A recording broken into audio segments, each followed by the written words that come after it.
कौन बनेगा नेता? नगर निगम के चुनाव पास आने वाले थे। पूरे कानपुर शहर में टिकट को लेकर मारामारी शुरू थी, लेकिन सबसे ज्यादा चर्चा में वार्ड नंबर 40 की सीट थी। वो इसलिए क्योंकि इस बार वहां की सीट महिला के लिए आरक्षित थी। अब सवाल ये था कि चुनाव लड़ेगा कौन। इससे पहले ठाकुर साहब वहां से पार्षद थे और इस बार उन्होंने अपनी पत्नी सीमा ठाकुर को टिकट दिलवाई और ठाकुर साहब की शान के कारण सीमा जी ने 20,000 वोटों से चुनाव जीत लिया। अरे बधाई हो सीमा भाभी, अब तो आप वार्ड की पार्षद बन गई हैं। अब तो हमारे काम आप ही करवाएंगी। अरे ये तो सिर्फ नाम की पार्षद बनी है, वो तो महिला सीट आ गई, वरना पार्षद तो मुझे ही बनना था। अब भले ही चेहरा इसका होगा, लेकिन पावर तो मेरी ही होगी।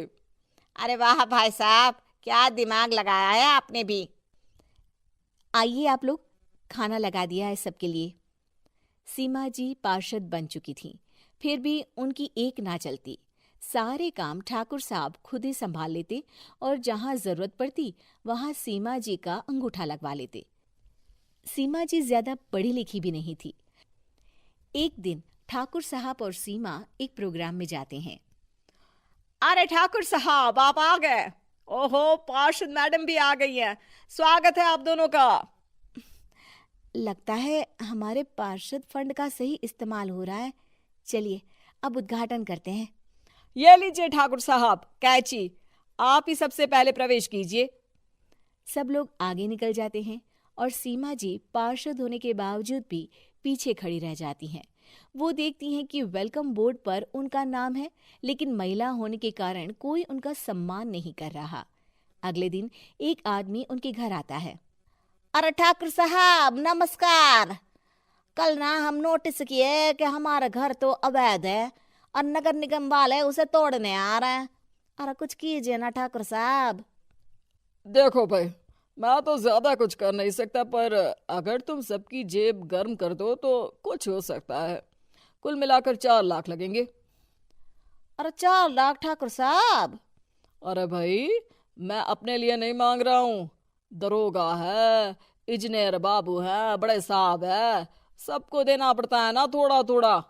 बोलो है मंजूर? तभी वहां अचानक सीमा जी आ जाती हैं। अरे ये आप क्या कर रहे हैं? पहले इन्हीं लोगों से तो आपने वोट मांगे, अब इनसे ही पैसे ले रहे हो।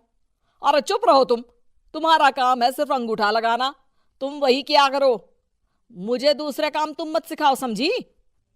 और तुम ना जाओ, अब पैसे लेकर आओ, वरना जेसीबी किसी भी वक्त आती होगी।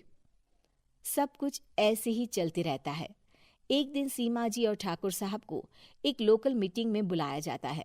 वहां पर कई और अधिकारी लोग भी मौजूद रहते हैं। अब मैं चाहूंगा कि ठाकुर साहब हमारे बीच 2 शब्द कहें। मेरे प्यारे भाइयों और बहनों, आज मेरा सौभाग्य है कि मैं आप सबकी सेवा दिन रात कर पा रहा हूं। आपने मेरी पत्नी को भारी मतों से जिताया है, इसलिए मैं आप सभी का शुक्रगुजार हूं। मैं आप सबसे वादा करता हूं कि हमेशा की तरह हमारे वार्ड में किसी को कोई तकलीफ नहीं आने दूंगा। सभी लोग तालियां बजाने लगते हैं।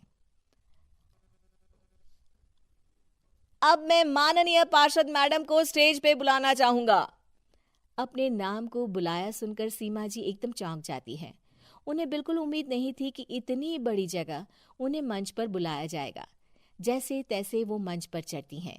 ऊपर जाते ही सीमा जी को सारी पुरानी बातें याद आ जाती हैं कि किस तरह उनके पति उन्हें कभी भी आगे बढ़ने नहीं देते और उनके नाम से गलत काम करते हैं।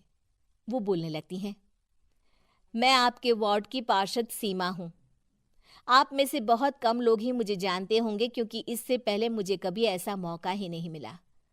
सारे मौके मेरे पार्षद पति यानी आपके ठाकुर साहब ही लेते रहे, लेकिन आज ये मौका मुझे मिला है तो मैं इसे ऐसे ही नहीं जाने दूंगी। मैं आपको ये बताना चाहती हूँ कि आपके ठाकुर साहब मेरे नाम की आड़ में गैर कानूनी काम करते हैं, जिस पर अंगूठों के निशान मेरे होते थे।